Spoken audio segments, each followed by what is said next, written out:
Joining me now on the Sports Media with a Human Touch podcast is none other than Cristina Vanderbeck. She's VP of Americas at Next League. I'm Bryan Fenley, and we are going to engage in a conversation around her career, around what she does, so much sports related, and so much more. Cristina, thanks so much for joining me on the platform here. Thank you so much, Brian. Honored to be here. Obviously, a lot of your background revolves around golf, so I'm looking behind you when I see the golf clubs there. How do you decide what clubs are going into that bag? I think I have my set, and I definitely have my preferred clubs. Driver is definitely not my favorite. Um, but the bag is full mostly for the looks. I think that you have like the sparkles and the flamingo, and then it helps drive the day. But yeah, I keep the driver there for fun. I don't really use it as much as I probably should. So the driver is not something you bring out of the bag all too often, but from driver to what drives you, and we've seen different steps along your career, whether it's with the PGA Tour, soccer, and beyond. And there's always got to be this underlining message of what pushes you. And what is that for you personally? For me, has always been growth. I think I first moved to the States at a very young age, coming from a really good background in Brazil. It was just an opportunity personally for me to grow as a child. I was 15 at the time, right? Like, how do I expand my horizons? And I felt that between my academic growth and career ever since has always been how can I make a greater impact? How can I continue to personally grow? Or how can I be in a position that I can have a greater impact? Who has had, over the course of your life, the greatest impact on you? I think I'd be remiss if I don't mention my dad, who passed away about 8 years ago. I think he definitely has been the greatest guide, North Star for me. I think between him and my mother, they've always allowed me to go after my dreams, knowing that I had a pretty secure safety net. Um, but then now, also at this point in my life, I think that the biggest, proponents of my career and aspiration for success are my children.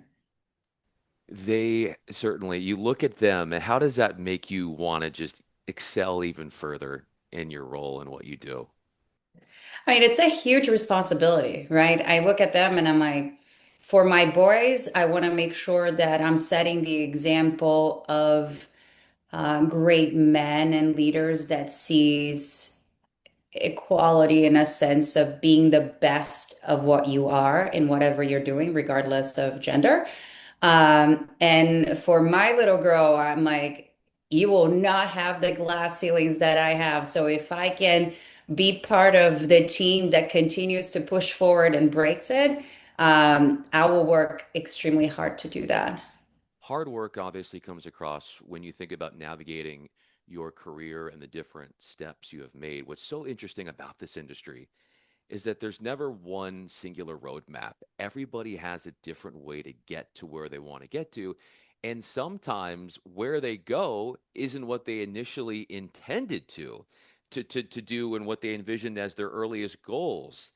What has that been like for you? The dynamic of what it's taken to go in the different directions you've gone, in how close it is to what you thought it would be early, or to what you're like, this is really cool. I didn't expect this, but this is exactly where I need to be. Very fortunate to say that I do think that every stage has been very cool, right? Like, I think that we're very fortunate to work in an industry that people are extremely passionate about, and and it's an honest passion, right? Like trust me, I love food or wine, but I don't think it's the same level of passion that I've always had for sports. So again, I'm very fortunate. We are very fortunate to be in such a special industry. Um, but I think to your question, as kind of like where I started to where I am, I definitely didn't know. I definitely didn't know that I would land here now, right? But I'm glad that I did, and I'm glad that I am. Golf was definitely a side trajectory that I trust me. Like, I never thought I would land there. But again, so grateful to have had that experience. Soccer for me was always the core of my passion from a sports perspective. But actually, what ignited me to even get into sports was actually basketball. So it's just it's ever changing, and I think it's just but the passion of sports in general, and the fact that I've been able to stay within the industry for as long as I have and learn more as I grow has been tremendous. You brought up basketball and how it led you to working in sports. What was that like for you, and how did that all play itself out? So it actually started, I was volunteering for a refugee community in Louisville, Kentucky. The kids, the boys that I was spending my time volunteering for did not like me at all, right? I had nothing in common with them. And I was in college, not even in grad school yet. And I remember bringing them Oreo cookies, and I was like, I know you're not getting this at home. So you should like me because I'm feeding you sugar. Like this should be the gateway. And it wasn't. And I was in the brink of quitting because I was just like, this is way too frustrating. I'm too young. I don't need to be doing this. Like, as far as the resume, like the volunteer hours were already checked. Like, I was just like, selfishly, I was just like, I'm done. And then one day I saw them playing basketball, and I kind of, it dawned on me because when I first moved to the States, I didn't really speak English, definitely not well. And sports was the only playing field that nobody cared where I was from. And at that moment, I decided that I was bigger than them and I was taller. And I would probably be able to steal the ball here and there. So I went in and I played with them, and that shift how they saw me as a person. And again, it brought me back to this is what I want. Like it's a belonging piece. It's like it's this is way more poetic and than probably we're expecting, but it was really a pivotal moment for me. And I was like, I remember calling my parents and I was like, I know that I'm going to get into business school, but I want to do it in sports. And they were iffy about it, but they were like, if that's where your passion is, go for it. And I was very fortunate to be able to follow through. I do love the poetic nature of this conversation. One of the things that people say is that we get into some of the deeper stuff as far as those stories, and this is what I think makes you really stand out. Having an open mind, the power of that through these different steps, and there's what you learn, there are the experiences you have. But how have you channeled this understanding of needing an open mind or having an open mind and how it's benefited you in your life, business, and say beyond? I think it's everything, right? I think it teaches you a lot about discipline and respect, and it really does grant you opportunities, right? I think if I didn't have an open mind, I would have quit that day, right? And then maybe I would have gone into business, and maybe I would have gone into a completely different line of work.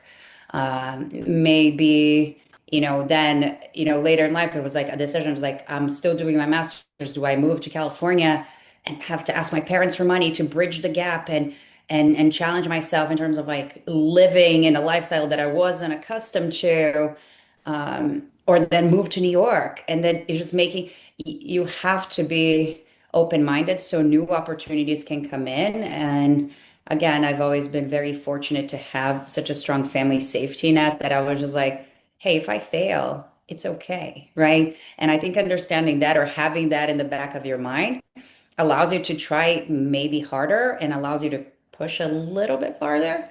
And it's fun. There is something to be said about that when you don't have a fear of failure and you don't feel like every single thing is riding on this having to happen.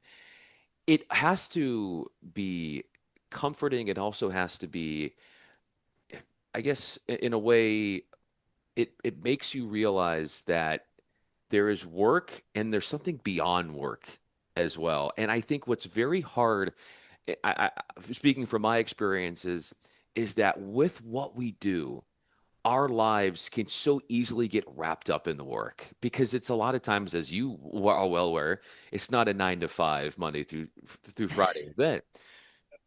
oftentimes I talk to people and they have a really hard time of separating themselves from their work, and their accomplishments stand on their own and speak for themselves. But how do you find that time to bridge between pouring yourself in the work and then working so hard to show up for your family and making time amid what you're doing now at Next League to try and balance all of these things that are happening at the same time? I think building a strong network of people that support you is key, right? I have had now many leaders throughout my career that initially talked a lot about balance, right?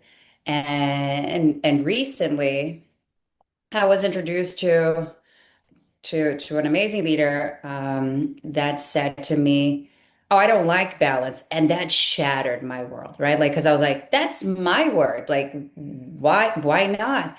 And and the way she explained to me, she was like, it's not balanced because when you're balancing something, you're actually taking away from one place to put it in the other.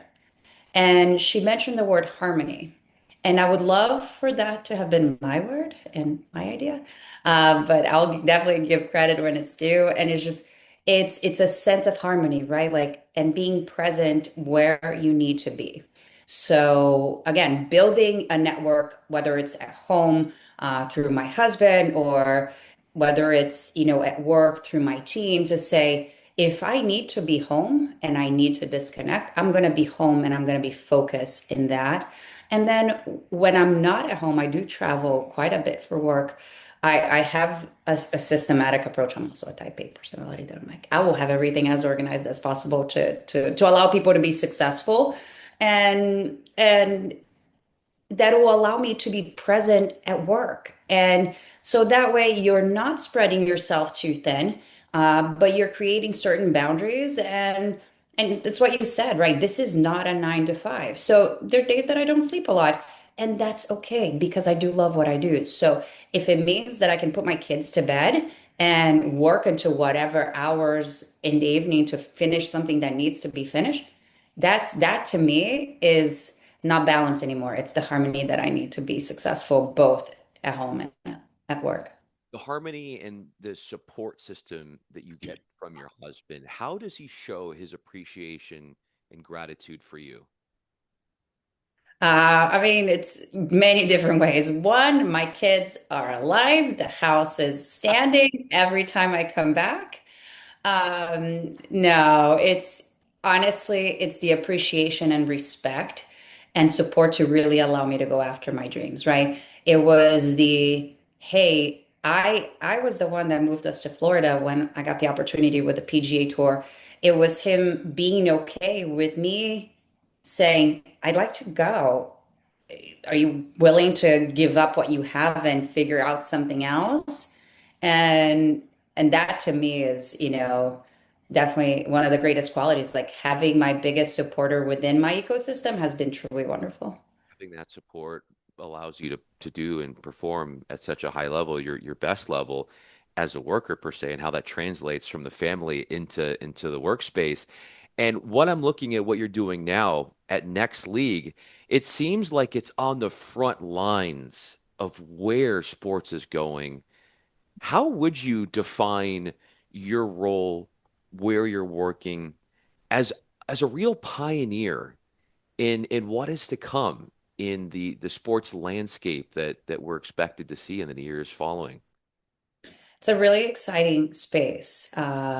It's a limitless opportunity. I think when you wear an advisory hat, it really allows you to become an expert into, you know, the sports ecosystem in this case. And the way where I sit as we look into the broader global, environment of sports merge with technology is incredible because again, that's where it's going, right? If you look what the NFL is doing by bringing games into Brazil, Mexico, Spain, it's not because it's the nice thing to do. It's because fandom is going to grow internationally. And if it's not just internationally, is the US Hispanic fandom of the second, third, or even the different types of first generation that are recently coming in. So to be able to sit in that space and be able to advise or create strategic roadmaps maps for that, not only for me is enticing and fun, it really allows me to work with some of the best people in the business. And then in addition to that, there is also the lens of the international teams and leagues coming into the United States, right? The ones that back in the day and like, dating 15 plus years ago, that felt that planting a flag and renting, office space in Manhattan was enough to gain US fandom. That reality has changed, right? Like I think so to be able to work with them as they gain understanding of the US fandom, grow in the current landscape and create digital experiences through all of that, that's huge, right? Because we also learned that you're not only being an X league as opposed to a team or a league or the tour is that it's not an event based approach, right? You're looking at things, as much as I hate that word, holistically, because yes, the pinnacle of your property should or could be an event, right? Like it could be a Ryder Cup or it could be a FIFA World Cup. But the fan engagement and the consumer engagement and the ROI platforms from sponsorship revenue standpoint or even media revenue standpoint, it's an year-long process and it shouldn't end. It shouldn't end, and there is an unending support for the way in which media is consumed, that what you were describing, these different ways that people are taking it in now. You've seen a lot of different ways that people are trying so hard rigorously to get eyeballs from the public in watching their stuff. And speaking on behalf of sort of what you just talked about, but into the future, where do you feel like the eyeballs are going to be? You're going to keep people's attention for the longest amount of time when it comes to watching events and being there, or from a digital standpoint, getting people not to just click, but to stay on that, because that's honestly the everybody's trying to solve that issue, and so many different people have so many different answers to try to solve that puzzle. I think the way I see it is that I think authentic engagement is the way to look at it, right? And I know that everybody uses that word very loosely, but the reality is that if I feel like you're not truly communicating to me, if you're just checking a box, we can see it now, right? So are you really targeting me? Are you allowing me um to feel part of it, right? It's about fan affiliation. It's passion. It's creating an engagement that it's both ways, right? And for you to get the fan engaged, they need to feel like they're getting something from you as well. And I think that multi-tier and no longer one-sided view, I think that that's what's going to shift, right? I think at one point there was just like, oh, we're going to be doing something for the Latinos. Let's do a heritage month. Like I could not, if I were to choose to attend an event, I would probably skip that night, right? Like because it shouldn't be just about that. There are ways to incorporate culture and incorporate diversity that will make me feel way more comfortable than just single-handed one platform, one opportunity. Like, no, you should want me to be your fan all year long, not just the month of September.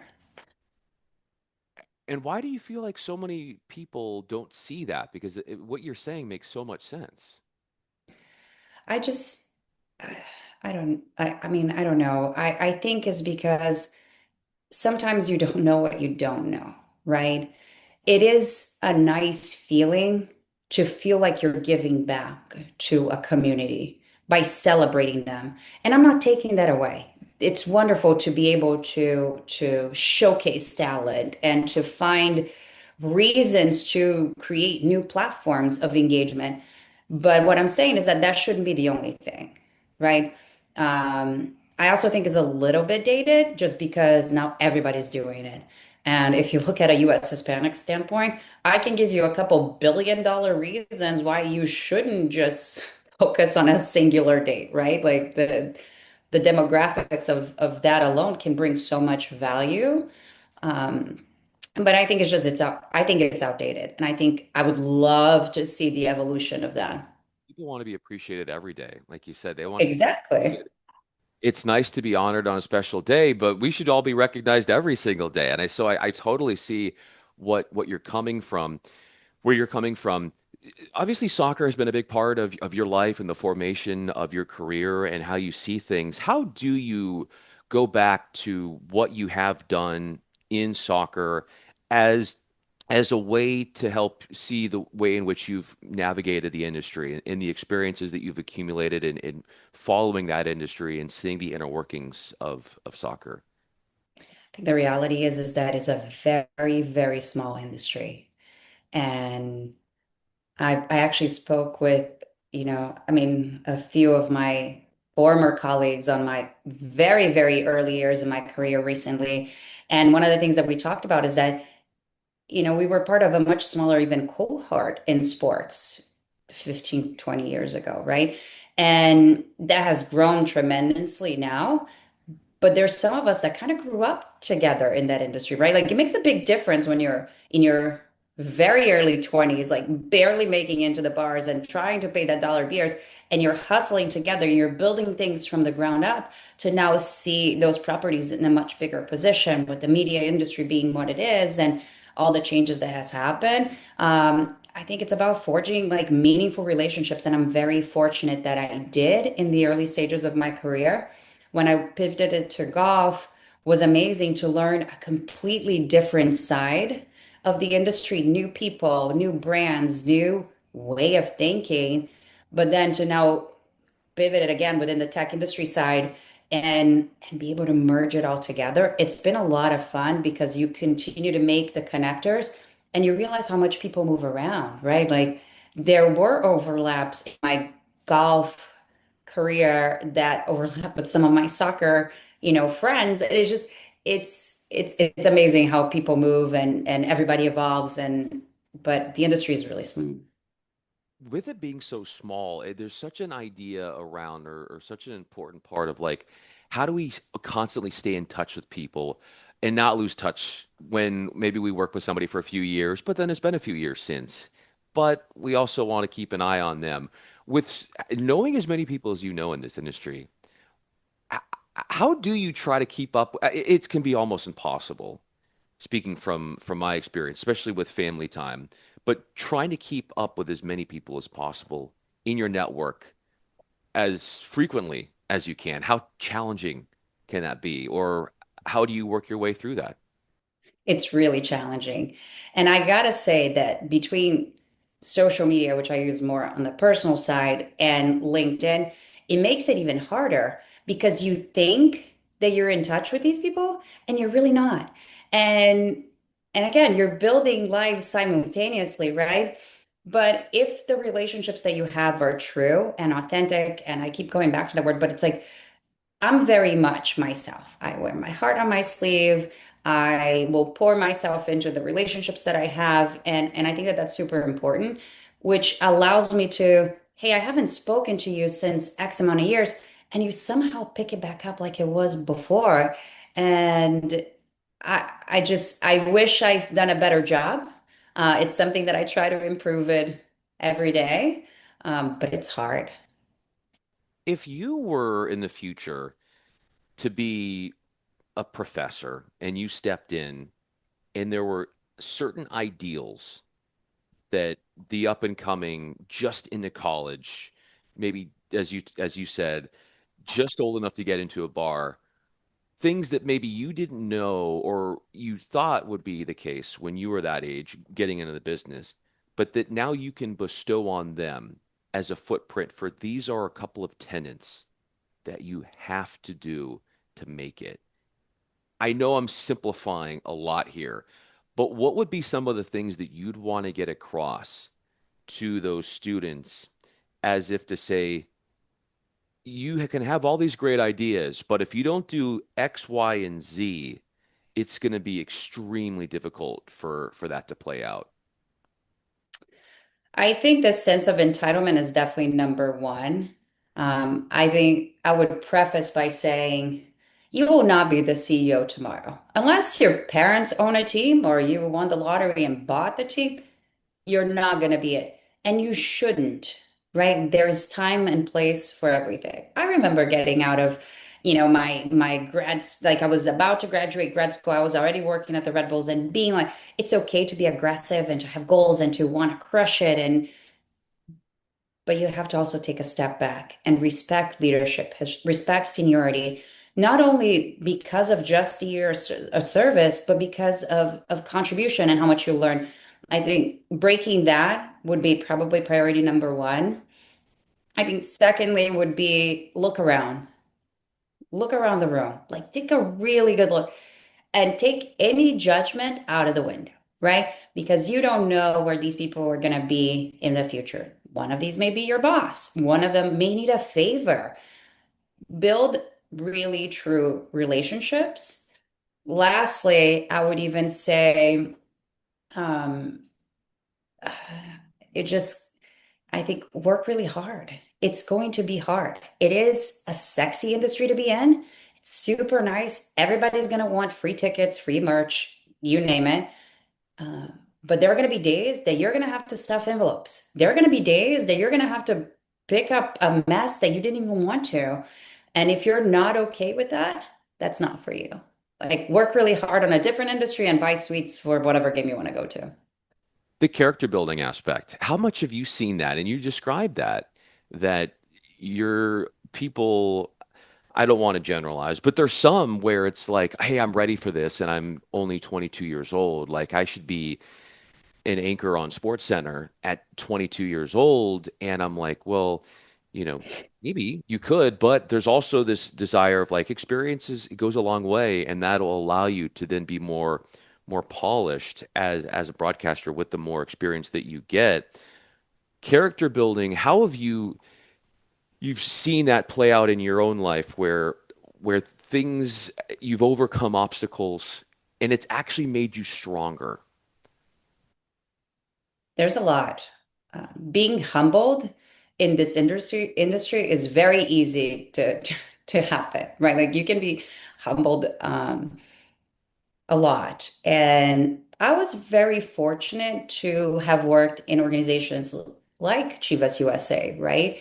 Where I was there at a time that the LA Galaxy had gotten Beckham, right? We shared the same stadium. We had the smaller offices within the same building. We had the worst dates as it relates to rental in the building. So when we would see Tom Cruise and Posh Spice and all the celebrities on a Saturday night with 27,000 fans, and this is like 17, 18 years ago, to then Sunday, us having maybe 5,000 in the same, it was incredibly painful and humbling. So I think, again, while I could have had the mentality of like, I can be this, I can be that, the world teaches you differently, right? Like when you experience challenge, like real challenges, it allows you to see why certain leaders are in the position that they are and allows you to learn from them and not make those mistakes moving forward. And fortunate and unfortunately, I have had a lot of really interesting experiences by being a woman in sports and by being a Latin woman in sports. I've been in rooms that older men were like, oh, this is just the girl, give her a gift bag and send me away. That could have crushed me, which in that moment it did, right? And in this particular instance, I went in, I had a brand new suit. I was like, this is it, right? Like I made it. And that man crushed me. I was just like, I was so disrespected. And then, fighting tears out of that office because I was like, I am not going to let you see me cry, right? Like, I am not going to be that one. So I remember walking away from it and thinking, okay, what do I do now? And again, do I realize that sometimes I do need senior help, or maybe I do need another person next to me? They may not be able to contribute, but they may fit part of the narrative. And opening up yourself for that and knowing your weaknesses or knowing the environment and learning and being open for that. you have to be open for in the very first stages of a career. Again, it's okay to have ambitions. Trust me, I have them. I want to be the best. I want to create results, but it's also okay to ask for help. It's okay to make mistakes and learn from it and be better. That's something that over the course of my career, I've struggled with is asking for help because on one side you feel like you're showing this vulnerability, but in the other side, it's actually strength because you have the mental fortitude to say, I don't know how to do this. So you look like a better communicator than feeling like, oh, I can do this. It doesn't work out. And then you're regretting not speaking up because maybe you wanted to people please. So there's always like this there's communication, there's people pleasing, there's so many different ways in which like people have to navigate the human condition with one another. And so that idea of fighting for respect, you said it, but to not let that moment that you described break you, I think speaks a lot about your character and how you have used that as a motivator. And what better motivator than that as you look back to say, look what I've done. And the the next steps for you are super exciting because you got the Olympics coming up, obviously in Los Angeles, the Summer Olympics. You've got the World Cup. So there's, in your headspace now, when you think of the big events going into next year, what potentially? I mean, the cliche is the sky's the limit, but there has to be a lot of imagination with these events, with what you can do with your team, thinking about what's coming up in 2026 and beyond. For sure. The eyes are 100% going to be in the United States. And it's going to set the new standard for a lot of things, not only internationally, but domestically as well, right? The World Cup ends, MLS season continues, right?